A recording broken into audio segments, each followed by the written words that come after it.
వీటికి ప్రతి ఒక్క దానికి గుర్తుపెట్టుకోండి, కాలం కర్మ అన్నిటికీ సమాధానం చెప్తుంది. నేను ఒకటే చెప్తున్నా, నా వెనకాల అంత కుట్ర చేయాల్సిన అవసరం లేదు. నాకు ఈ సినిమా కాకపోతే నేను రైతు కొడుకుని, నాకు 30 ఎకరాల పొలం ఉంది, వెళ్ళి బతుకుతా. కానీ భయపడే రకాన్ని మాత్రం ఎప్పటికీ కాదు. ఇది పొగరు కాదు, ఇది నా ఆత్మాభిమానం. నాగబాబు గారిది నేను చూడలేదు. వీళ్ళిద్దరు మీరు చెప్పింది నేనేమీ చూడలేదు. అందరికీ నచ్చే విధంగా ఎవరు మాట్లాడలేరు.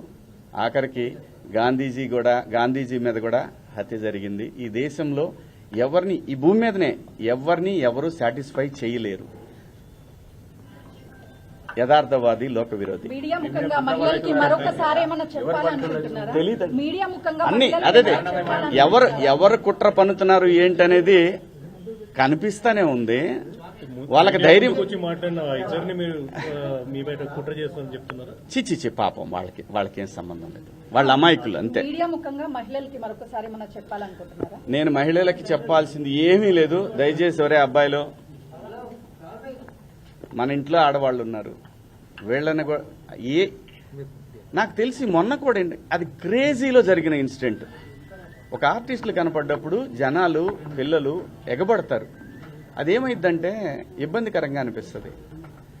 ఆ పాపం వాళ్ళకేంటంటే, నేను భాష రాదని మాత్రమే చెప్పాను కానీ లేకపోతే ఆ సలహా కూడా ఇచ్చేవాడిని కాదు.